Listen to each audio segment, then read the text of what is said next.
Is your donation page leaking donors?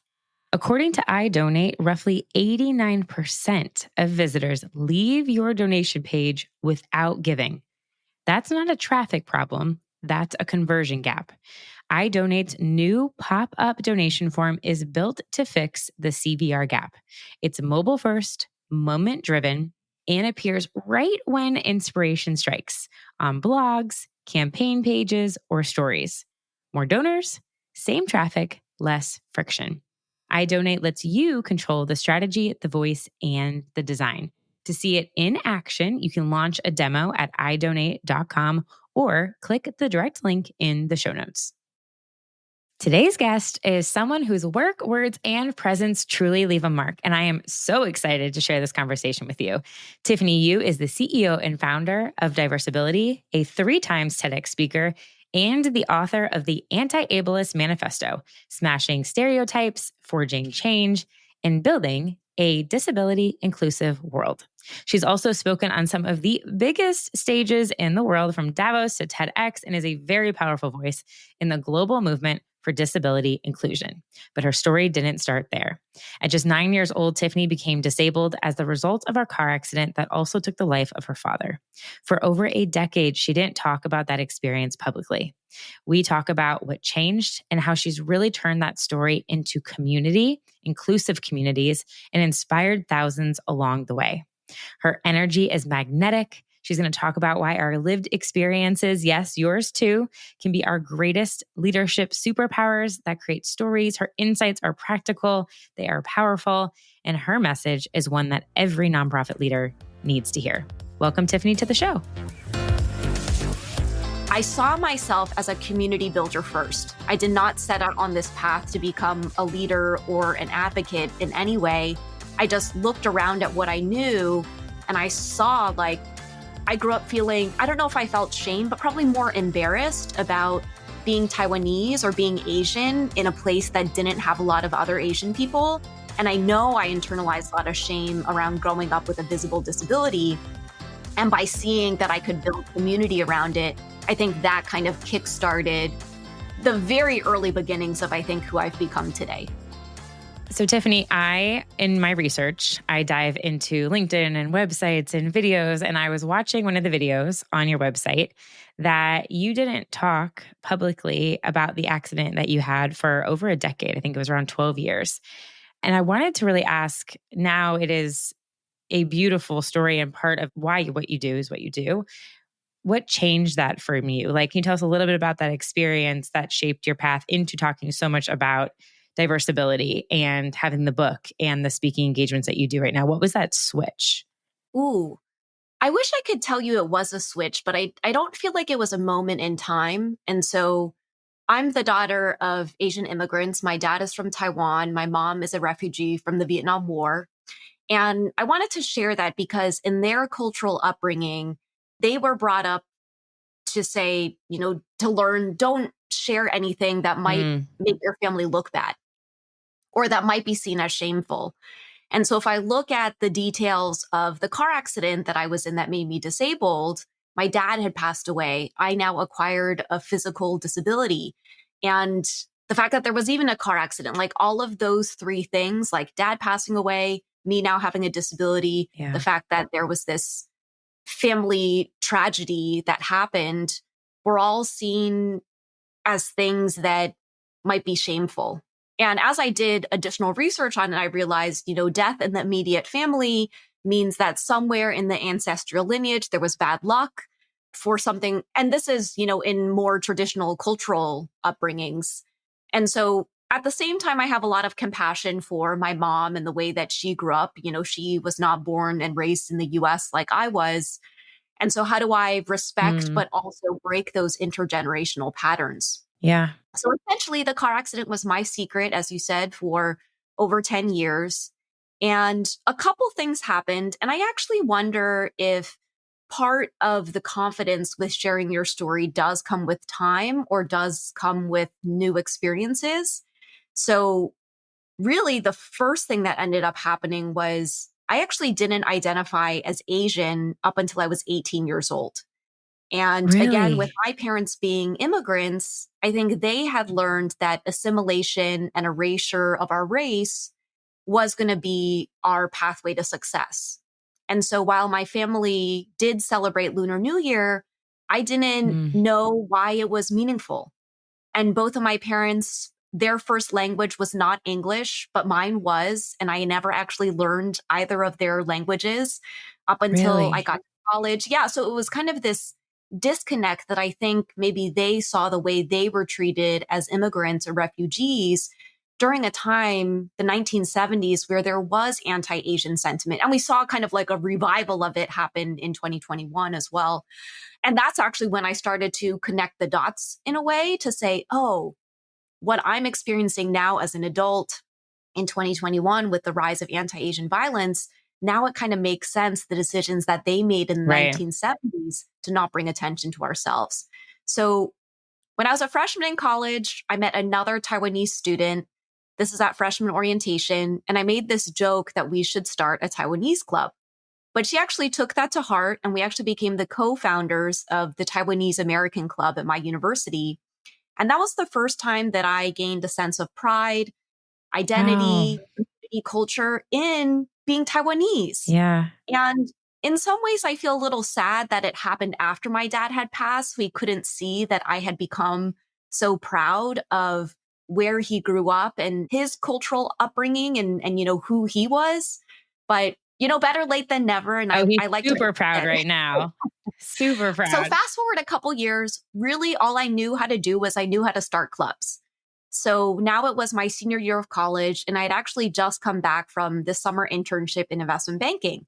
And while I was there, I got really actively involved in a couple of their different employee resource groups. So they had one for Asian employees, and I actually got to meet with the head of the Asian employee resource group and share some of the learnings I learned starting a Taiwanese club. So I was like, oh, here I am, the most junior person at this company, even less than junior. I'm a summer intern giving advice and sharing learnings with a very senior person at Were this they club. receptive? And they were receptive. Amazing. And I also got plugged into the bank's disability employee resource group. And it was actually there that not only did I have access to amazing networking again, super junior, but all of the people who were part of this disability employee resource group were in different departments at the bank and vice presidents and managing directors, again, very senior. And I was like, oh, this is really powerful. And so when I went back to school, again, I had co-founded the Taiwanese American Club. And I said, you know what? I'm really curious if there would be appetite to start a disability club. Mm, And I actually think back to those beginnings, and now it's 16 years ago. And it was really hard. wow. I didn't know that many other disabled students, and the ones that I did know, I reached out to see if they wanted to join this club, but I never heard back from them. So again, kind of like and I studied business in college. So like taking that business mind to see like, okay, is there product market fit here to say like, are there actually people Yeah. who will join the club? And I will say my biggest supporters of what then became Diversability were my Taiwanese American peers. Like our logo for for Diversability's first 11 years was created by my little buddy in the Taiwanese American Club. So cool. So like solidarity comes in, but I will share, I think that in the context of thought leadership and advocacy, I saw myself as a community builder first. I did not Yeah. set out on this path to become a leader or an advocate in any way. I just looked around at what I knew and I saw like I grew up feeling, I don't know if I felt shame, but probably more embarrassed about being Taiwanese or being Asian in a place that didn't have a lot of other Asian people. And I know I Mm, internalized a lot of shame around growing up with a visible disability. And by seeing that I could yeah. build community around it, I think that kind of kickstarted the very early beginnings of, I think, who I've become today. Do you remember what was that thought leadership moment? Do you remember? Was it just leading the meetings? Were you asked to speak somewhere? Do you remember what that first? I do. And I remember the day too. It was October 22nd, 2009. Wow. And I had been invited. I'm very into dates. So the car accident was November 29th, 1997. And on October 22nd, 2009, my university was exploring kind of like a graduate level disability studies certificate. And so they brought together all the DC area schools and they invited me and two of my peers to be on a disability student panel to just talk about things that were happening. So this was the very early, Diversability hadn't even been formed yet. Right. At that point in time, I actually thought I wasn't going to start the club because I remember on October 22nd, 2009, that was the first time I ever shared the story of the car accident publicly. Wow. And I cried. Well, first, I wanted to provide context as to why I was on this panel. I just remember sharing the story through tears. There was so much pain and erasure, like self-internalized gaslighting. I don't know. That's not even a thing, but like kind of like erasing my own story and finally just putting it out there to an audience of people who could have been and would become my biggest supporters. And I remember at the end of that student panel, I said, I had this idea to create a disability student club, but I actually don't think it's going to happen. And I remember there was a student there who went to Gallaudet University, which is a university in DC that's mainly for deaf students or people who are deaf or hard of hearing. And she had written Diversability on a sheet of paper and she handed it to me. And that was the beginning of what ultimately became Georgetown, which is where I went to school, Georgetown's first ever disability student club. Amazing. That's incredible. And is it spread out to multiple chapters now? So Diversability has been on its own journey. So in 2014, there was no transition of student leadership. So Diversability kind of was no longer at Georgetown. Although in 2019, there then became a new student group called the Georgetown Disability Alliance. So, I never had ego, or I tried not to have ego over it, but like, as long as it's some conversation is happening. Right. So then when I had heard that there was no transition of leadership in 2014, I had already graduated at that time. I was living in New York and I was kind of bummed out because I thought that was going to be my legacy. And I don't know how the timing, it could be divine timing. I'm a big believer that like the universe will conspire in your direction, but I was bummed out. And a couple months later, this is the end of 2014, I got two messages independent of each other. One was someone who lived out in Los Angeles had come across an article in my student newspaper about the community that I built at Georgetown. And then someone else had seen that I had tagged Diversability at Georgetown in my Twitter bio and reached out saying, hey, is Diversability still active? What's going on there? And I kind of saw that as a sign because both of these people who had reached out, they were both young professionals at the time. It made me think, okay, I'm not in a student university environment anymore. Right. What could Diversability look like for young professionals? And that essentially became, when I asked a couple of my friends in New York about this idea, they said, oh, it's kind of like a meetup group because meetups were really popular around that time. They were like, oh, it's like a meetup. Oh my gosh, I remember that. Remember Meetup? I mean, Meetup's still around, but it's like not, it was not the so same. big. I was like in so many Meetup groups at the time. Oh my gosh, that's like a throwback. I do remember that. I lived in New York City from 2013 to 2017. Okay, and I remember that. Yeah, we overlapped then. I was 2010 to 2016. Yeah. So in spring of 2015, Diversability, now as a separate entity, hosted its first ever New York event. And I will say up until 2020, we were doing kind of like the city chapter / hub type model. But then when the pandemic happened and we were all home, we transitioned our community to virtual and it ended up growing 4 times. Wow. It showed me that I grew up in DC. I've lived in New York, San Francisco, and Los Angeles, all large metropolitan cities that do have some community social fabric available. There's a lot of rural towns that do not, right? Yeah, like, I don't know, I was going to name some rural town, but then I was like, maybe someone will hear it and tell me that it's not rural. But we just started reaching a lot of people that we couldn't reach before. And then we had people joining our events in the middle of the night because they were in Europe or something like that. So we still mainly stayed, we call ourselves virtual first. But every once in a while, if a partner comes along or something like that, we'll explore revisiting the virtual or revisiting in person. But I will say with the book coming out, I was talking to a friend about it. And actually, the book had just launched in the UK in March. So exciting. Very exciting. And I hosted a handful of events there. But while I was there, I kind of took a step back and I said, all of these book events are kind of like Diversability events. And I caught up with a friend who went to one of them and she goes, Tiffany, she's like, one thing I really appreciate is the way that you have maintained, like, I don't know if you've gone to book events, but I've gone to some and I'll just sit there by myself. I'll watch the talk and then I'll wait in line by myself and then I'll go Right. get my book signed and then I'll take a photo. And I don't know, I've been trying at my book events to get people to like meet each other because this is the local disability community coming together. Right. You Like, should be meeting. Right. The whole point is for you yeah, to network and find somebody. Yeah. Oh, I yeah. love that. So yeah, so before we started recording, we both had books come out around the same time. I'm also slowing down the book events, so maybe we'll start to pick up more in-person Diversability events soon. And I mean, a big fan, not only about what the topic is about, but listeners. Our books are both beautiful sunset ombre colors. And we both happen to be on camera wearing our like brand colors, which I think is pretty spot on, which we'll talk about brand and the importance of that and speaking out. So it is the Anti-Ableist Manifesto.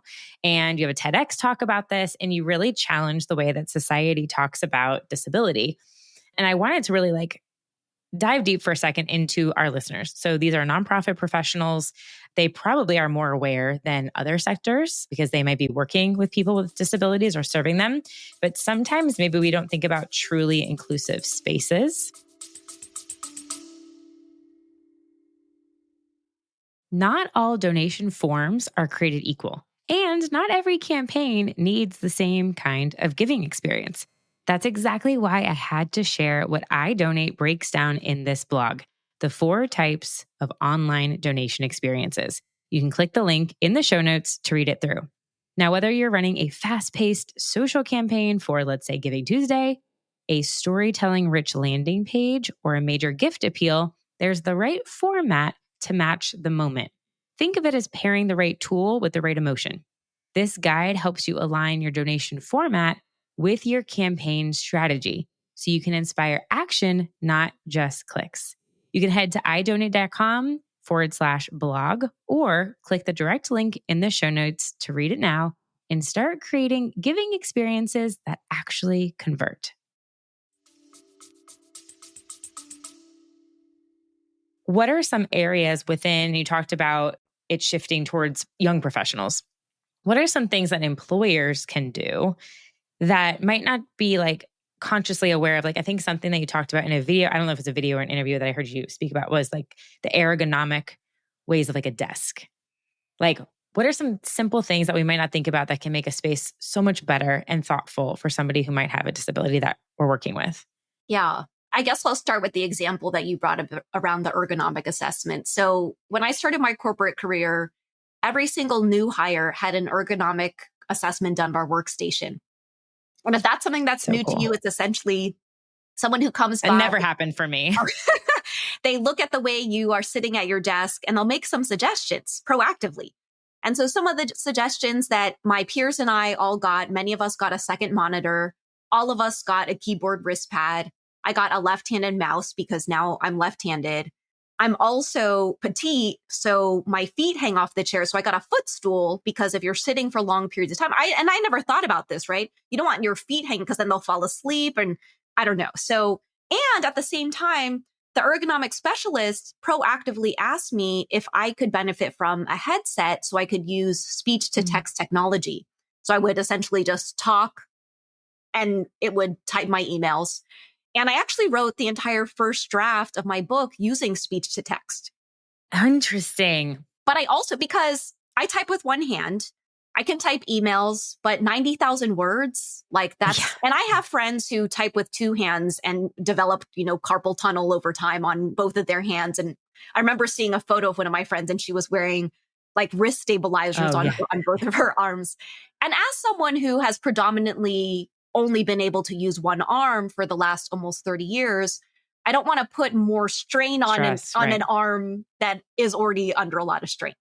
But all of that to say, I kind of love the idea of an ergonomic assessment because what I like about it is that it incorporates accommodations and access in there without making people feel like they're a burden or getting special treatment. Because essentially, the keyboard wrist pad or the left-handed mouse or speech to text for Tiffany is just helping her get her work done. At the end Right. of the day, you get a book or the pitch book or the financial model at the end of the day, right? It's just the way I did it was a little bit different than how you would imagine it. But I guess the other thing I'll say too is I really think that and this is one of the things I tried to embed within Diversability too, is so much of my own work and our broader work outside of Diversability is around flipping the script. So I think about Mm. even 5 years ago, if I knew that many disabled authors, and I actually didn't, or maybe I'll say 10 years ago. And so essentially what was happening, right? Because even if you look at the publishing industry in itself, you have literary agents who are determining like, oh, this story or this book is going to sell.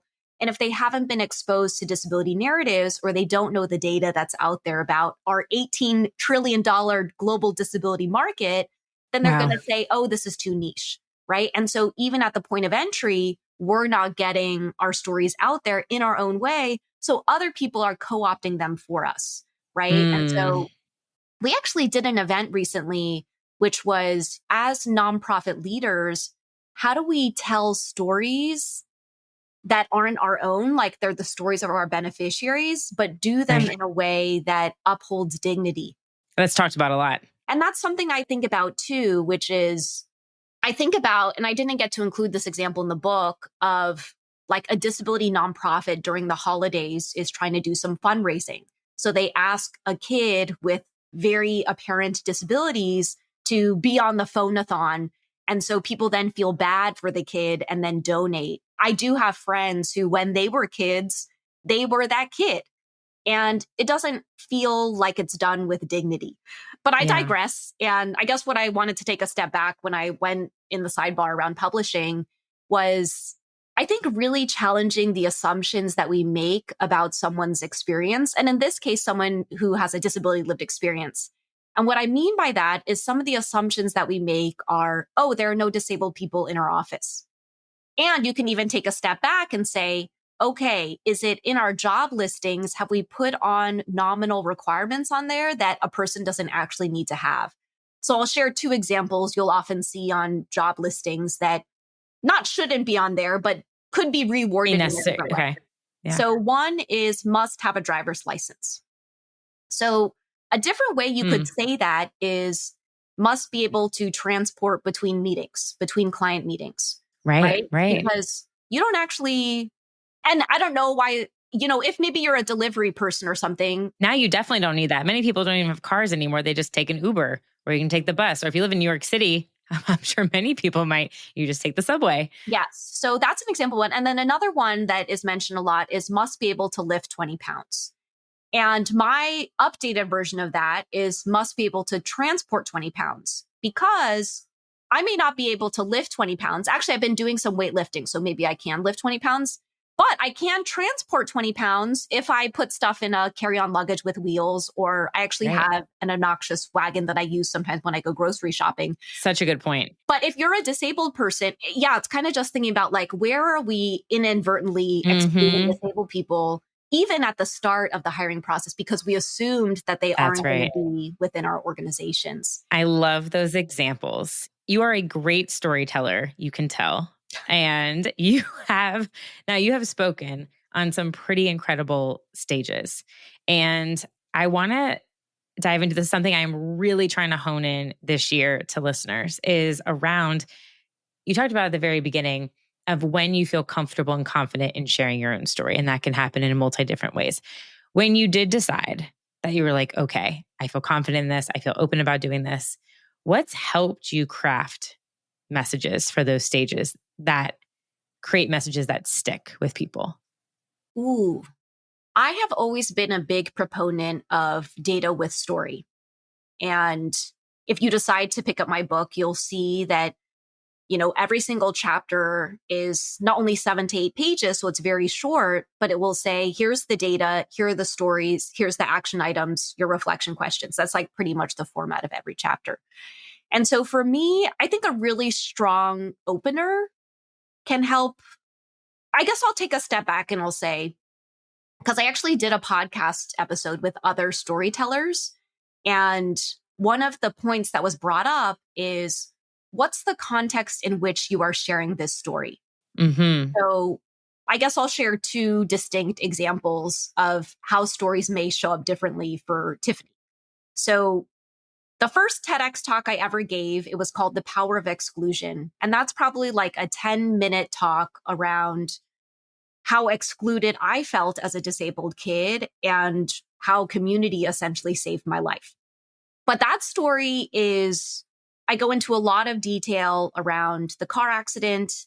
But if I'm doing a presentation around getting an organization up to speed on disability and microaggressions and kind of how they show up in the workplace, I'm just going to share a one sentence version of the car accident to provide context around why I care so much about this, and then go into strategies, tactics, examples, scripts, right? And so in Yes. both of those examples, the desired outcome is a little different. So I think it's kind of taking a step back and knowing, like, why are you sharing this story?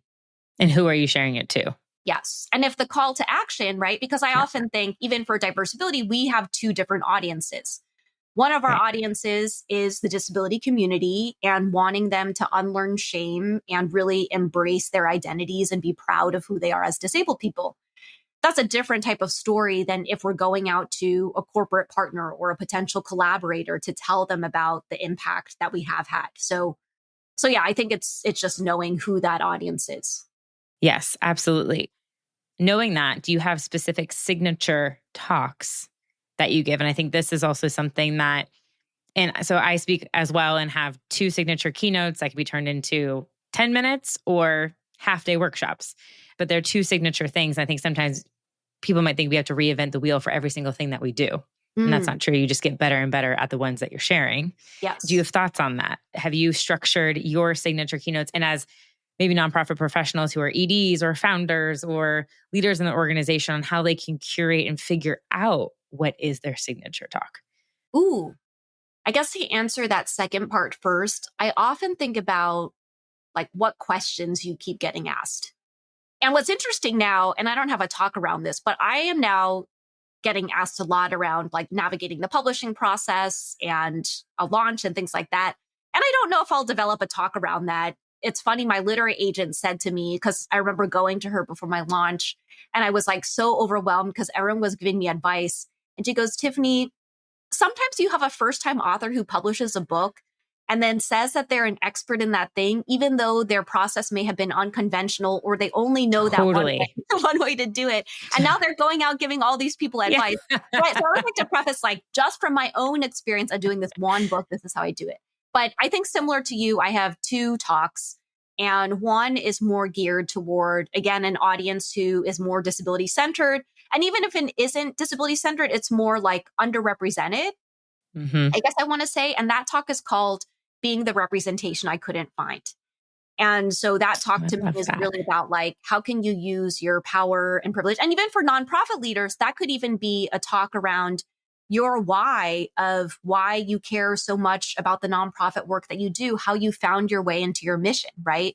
So And good. then I do have another talk, which actually inspired the Anti-Ableist Manifesto, which is for people who might be newer on their disability journey. Maybe you're a professional at your organization. Maybe you are a disabled person who just got a diagnosis. What are the things you need to know, or we all need to know, so that we can collectively make the type of change so that disabled people don't experience the type of friction of encountering a job listing that says that they need to have a driver's Those were such great examples that I never would have thought about too. But once you say it, it's like, oh, of course. Yeah. Right? well, I will say those came to me after I wrote the book, because I do write about hiring a little bit. And I talk about how sometimes these job listings include these like requirements that exclude people. Exclude people, right? Without meaning to. Yes. And then I got feedback from someone. And they said, well, what would you change it to instead?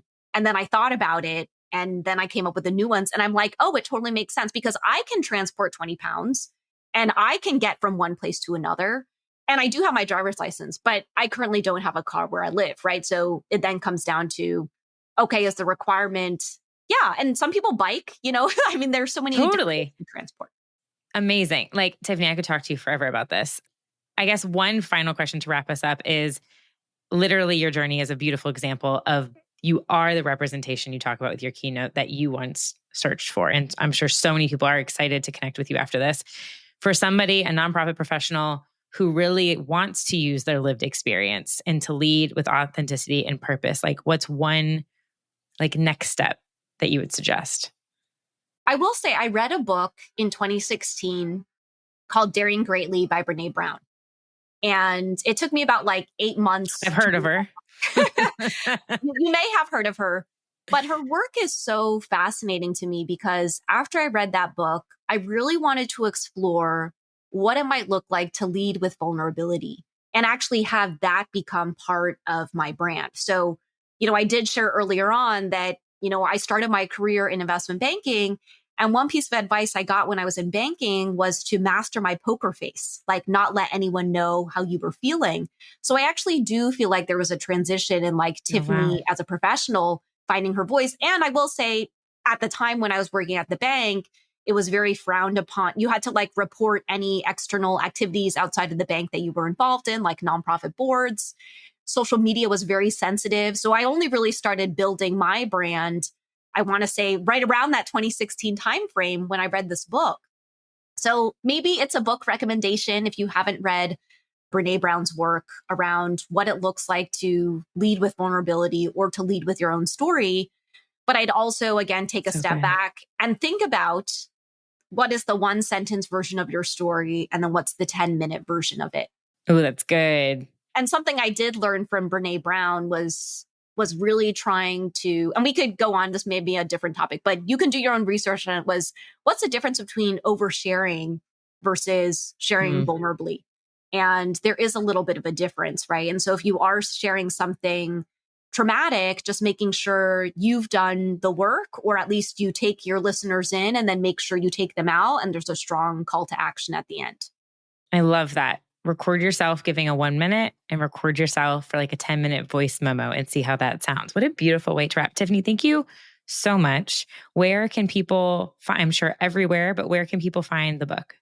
The best place to go is tiffanyyu.com. You'll find links to get the book in print, audio, ebook, but also you'll find all of my social links there, depending on whatever. Such good content.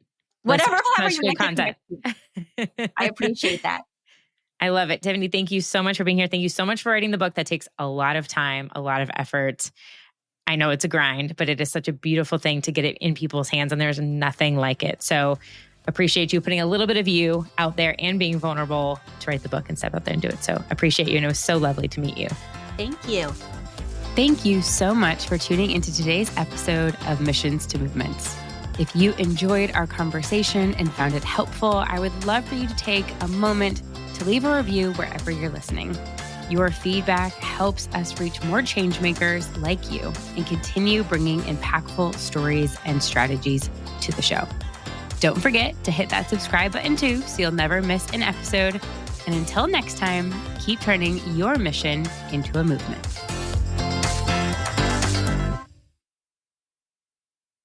Thank you so much for listening to today's episode. I hope it was helpful and valuable to you. And I wanted to let you know my signature program, the Monthly Giving Mastermind, applications are open for the 6th round that will start in July.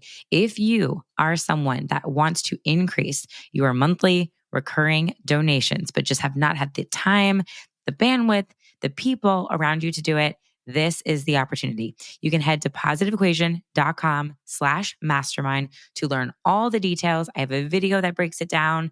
I showcase what we're going over every month.